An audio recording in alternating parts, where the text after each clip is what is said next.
Gold trusted gold buyers. మీరు తాకట్టు పెట్టిన బంగారాన్ని విడిపించి ఈ రోజు ఉన్న మార్కెట్ ధరకు కొనబడను.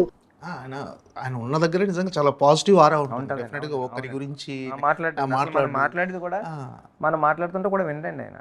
అసలు ఎందుకులే మనకి ఎందుకులే బాబాయ్ మన పని మనకు ఉందని ఆయన ఎప్పుడు హనుమాన్ చాలీసా పెట్టుకుంటాడండి మొబైల్లో. ఇప్పుడు మేము ఫ్లైట్లో వచ్చినప్పుడు కూడా హనుమాన్ చాలీసా పెట్టుకుంటాడండి. కార్లో కూడా మనం మాట్లాడుతుంటే కూడా హనుమాన్ చాలీసా ఏదైనా దేవుడిది మంచిది ఏదన్నా అలా ప్లే అవుతూ ఉంటుందండి. మనం కూడా నెగిటివ్ మాట్లాడాలనుకున్నప్పుడు కూడా మాట్లాడమండి. ఎందుకంటే ఆయన అంత మంచి మూడ్లో ఉన్నప్పుడు మనం ఎందుకు మూడ్ పాడు చేయడమే. వ్యక్తిగతంగా చాలా అంటే నాకు చిన్న పర్సనల్ ఎక్స్పీరియన్స్. శ్రీవల్లి అనే సినిమా విజేంద్ర ప్రసాద్ డైరెక్షన్లో సినిమా దాని ఫంక్షన్కి వచ్చేసారు రామ్ చరణ్ ప్రీ రిలీజ్ అయింది. దానికి ఆ ఫంక్షన్కి ముందు క్లాసికల్ డ్యాన్స్ పర్ఫార్మెన్స్ ఇచ్చారు చిన్న అమ్మాయిలు. వాళ్ళంతా రామ్ చరణ్ గారు ఫుల్ స్పీచ్ అయిపోయింది వెళ్ళిపోతున్నారు. వాళ్ళు వెయిటింగ్ అనమాట చరణ్ గారితో ఫోటో దిగుదామని. ఆ సంగతి చరణ్ గారికి కూడా తెలియదు. ఫుల్ ఫ్యాన్స్ అంతా ముందుకు వచ్చేసరికి చరణ్ గారిని బాడీగార్డ్ అంతా తీసుకెళ్ళిపోయారు. కానీ వాళ్ళ చూసి వెనక్కి ఎందుకు అలా చూసి వాళ్ళంతా వెయిట్ చేస్తారని ఆయన తెలుసుకొని వచ్చి ఫోటో అందరు దిగి ఆ రష్లో కూడా ఇచ్చేసి వెళ్ళిపోయాడు. అసలు నిజంగా అది చూసా, నేను పర్సనల్గా చూసా. చాలా అంటే ఆ టైంలో ఎవరు కూడా వెనక్కి రాలేరు, అంత ఫ్యాన్స్ హడావుడి కానీ అంత రష్ చూసారు. ఆయన అంత హంబుల్ అండి. ఆయనకు అంత ఓపిక ఎక్కడి నుంచి వస్తుందో మరి. ఆయన ఎవరైనా ఫ్రెండ్స్ వచ్చారు సార్ అంటే అవును మన వాళ్ళతో కాఫీ తాగి ఫోటోలు ఇచ్చి పంపుతారండి. అది చిరు సార్ దగ్గర నుంచి వచ్చి ఉంటుందండి హంబుల్నెస్ అంతా మరి. అంటే ఈ సినిమా విషయంలో ఆయన చాలా గాయాల పాలు కూడా అయ్యాడు. పాపం ఆ కంటికి జరిగినప్పుడు మీరు ఏమైనా భయపడ్డారా సార్? నేను భయపడ్డానండి. అంటే కంటికి కాలో చెయ్యో అయితే పర్లేదు కానీ కంటికి తగిలినప్పుడు ప్యానిక్ అయిపోయి బాబోయ్ నాకు వెంటనే చరణ్ సార్ గుర్తొచ్చారండి. ఫోన్ కూడా చేస్తారా ఆయన అంటే లేదు ఆయన చరణ్ సారే లైట్ తీసుకున్నాడండి. ఏం పర్లేదని కంటికి ఇలా బ్లడ్ గారిపోతుంది ఇలా పట్టుకొని నెక్స్ట్ తగిలినోడి దగ్గరికి వెళ్ళి నీ తప్పేమీ లేదు నాది తప్పు ఉంది నేను కొద్దిగా ముందు లేగాల్సింది అంటే లేదు అయింది పాపం తప్పు ఆపోజిట్ పర్సన్ అండి. కానీ ఆడు భయపడతాడు రేపు పొద్దున మళ్ళీ షూటింగ్ చేయాలని మనోడి దగ్గరికి వెళ్ళి ఆ పిల్ల దగ్గరికి వెళ్ళి పిల్ల నీకేం కంగారు పడి మిస్టేక్ నాదే అని చెప్పి అంటే హాస్పిటల్కి వెళ్ళి కుట్లు వేయించుకుని మళ్ళీ షూటింగ్ వచ్చేస్తానండి. వద్దంటే స్వెల్లింగ్ వచ్చింది. స్వెల్లింగ్ వస్తే అది విజిబుల్గా కెమెరాలో కనిపిస్తుంది తెలిసిపోతుంది కాబట్టి అప్పుడు ఇంటికి వెళ్ళి రెస్ట్ తీసుకున్నాం అంటే నెక్స్ట్ డే 2 days తర్వాత నెక్స్ట్ డే అంటే షూటింగ్ వచ్చాడు. షూటింగ్ వచ్చాడు ఆ రోజు గచ్చిబౌలి స్టేడియంలో షూటింగ్ వచ్చారండి మళ్ళీ నెక్స్ట్ డే. అక్కడ ఆయన షూటింగ్ చేస్తుంటే ఇక్కడ రామ్ చరణ్ గారి మేనేజర్ ప్రవీణ్ గారు టెన్షన్ పడుతున్నారు. అక్కడ మొత్తం అసలు అవి కుస్తీ జరుగుతుంది కదా రెజ్లింగ్, అసలు మామూలు ఒరిజినల్ గా అంత ఎత్తు నుంచి ఇలా పడి ఒరిజినల్ గా ప్రతి షాట్ చేస్తున్నారు. షాట్ అయిపోయే వరకు ఇక్కడ ప్రవీణ్ గారికి టెన్షన్.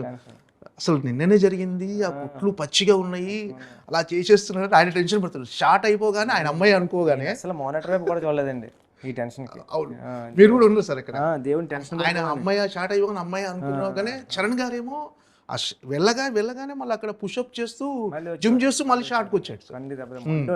అంత డెడికేటెడ్ గా ఉన్నాడు సార్ ఈ సినిమా. అవునండి అది నిజం. చాలా డెడికేటెడ్ గా ఉన్నారండి. చాలా మొండోడండి బాబు చరణ్ సార్. అంటే అందుకండి ఇంత మొండోడు ఎంతడు మంచోడు కాబట్టి అండి అందరికి అంతా మంచి జరగాలని కోరుకుంటున్నానండి. చరణ్ సార్ చాలా మంచి జరుగుతుంది. ఏంటి సార్ అంటే ఈ కథను చిరంజీవి గారికి చెప్పలేదు, ఫస్ట్ ఉప్పెన కథ చిరంజీవి గారికి చెప్పారు మీరు.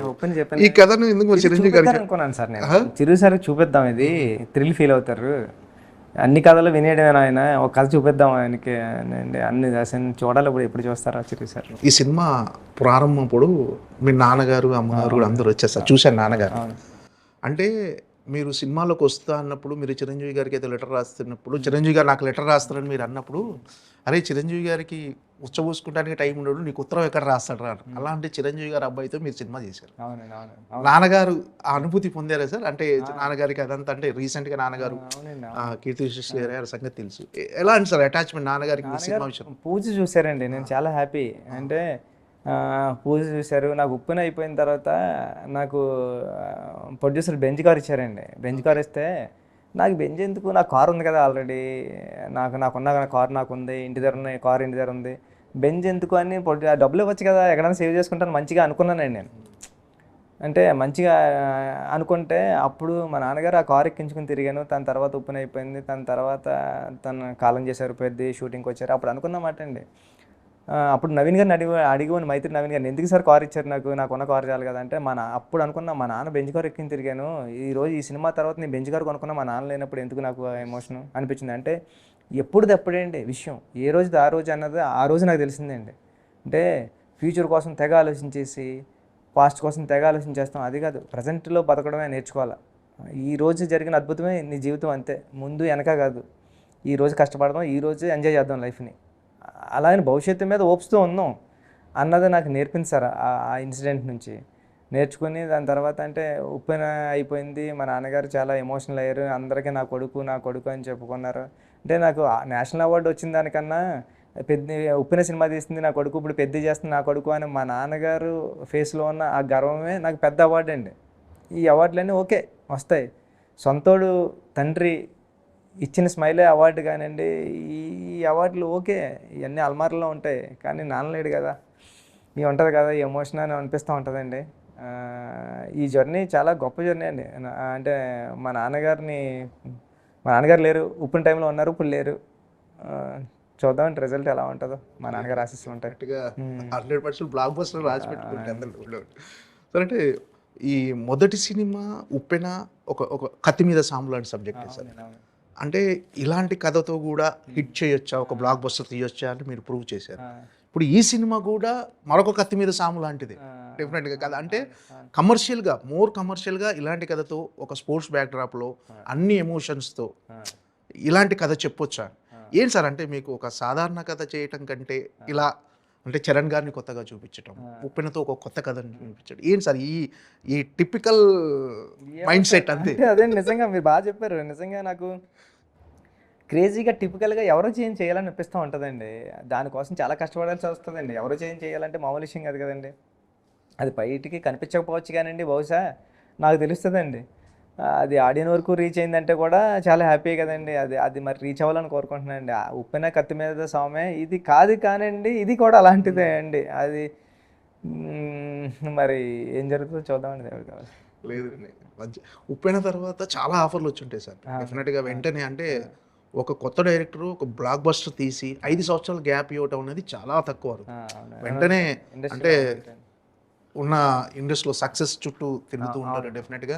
వెంటనే ఒక కథ ఒప్పుకోవటం, వెంటనే చేసేయటం. కానీ మీరు మాత్రం 5 సంవత్సరాలు వెయిట్ చేశారు. 5 సంవత్సరాలు మీరు అనుకున్న కథ కోసం మీరు అనుకున్న కథ ఒక షేప్కి వచ్చే వరకు వెయిట్ చేశారు. ఈరోజు సినిమా తీశారు. మధ్యలో ఎక్కడ కూడా డివేట్ అవ్వదని అనిపించలేదు సార్? ఎక్కడ లేదండి నాకు. అంటే దానికి ముందు డైరెక్టర్ అవ్వడానికి 15 సంవత్సరాలు పట్టిందండి. ఇంకో సినిమా చేయడానికి, సెకండ్ సినిమా చేయడానికి ఒక 5 సంవత్సరాలు పడితే నష్టమే వచ్చిందండి. అదేం అనిపించలేదండి ఎప్పుడు సినిమా. కానీ ఫైనాన్షియల్గా కొద్దిగా ఫాస్ట్గా చేస్తే కొద్దిగా ఎక్కువ డబ్బులు సంపాదిస్తామేమో అండి. డబ్బులా సినిమా అంటే సినిమా కదండి. సినిమా అంటే నేను అనుకునేవాడిని సరదాగా స్కూల్లో ఉన్నప్పుడు గట్రా, సినిమాని తిరిగేస్తే మనిషి అంటే సినిమా కాకుండా మనిషి అంటారు కదా, ఊళ్ళో ఏమంటారు సినిమా అంటారండి. సినిమాని తిరగచ్చేవండి మనిషి. మనిషి అంటే మనిషి లైఫ్ చెప్తా సరదాగా దాంట్లోనే సినిమా ఉంది, ఓ మంచి కథ రాద్దాం అని ఫీల్ అవుతూ ఉంటాను కాబట్టి అండి. నాకు అది బ్యాక్ అనేది ఇంత 5 సంవత్సరాలు అయిపోయింది, ఇంకో మంచి సినిమా చేయడానికి ఇంకో కొన్ని సంవత్సరాలు వెయిట్ చేస్తానండి. పెద్ద ప్రాబ్లం ఏం కదండి. ఉన్న డబ్బులతో హ్యాపీగా బతికితే చాలు కదా. అంటే పర్టికులర్గా రామ్ చరణ్ గారి పర్ఫార్మెన్స్ గురించి మాట్లాడుకుంటున్నాను సార్. అంటే ఎలా ఉండబోతుంది సార్? అంటే క్లైమాక్స్లో అందరు క్లైమాక్స్ గురించి కానీ ఆ బిఫోర్ హాఫ్ అన్ అవర్ గురించి ఎక్కువ మాట్లాడుకుంటున్నారు సార్. చరణ్ సార్కి నేషనల్ అవార్డు వస్తుంది అంటున్నారని చూసిన వాళ్ళందరూ కూడా చాలా బాగా ఒక 4-5 సీన్లు సెకండ్ హాఫ్లో చాలా బాగా పర్ఫామ్ చేశారండి చరణ్ సార్. అంటే ఆయన పర్ఫార్మెన్స్కి గ్యారంటీగా, ఆయన కష్టానికి, ఆయన అన్నిటికీ కలిపి దేవుడు ప్రతిఫలం ఇవ్వాలని మనస్ఫూర్తిగా కోరుకుంటున్నానండి.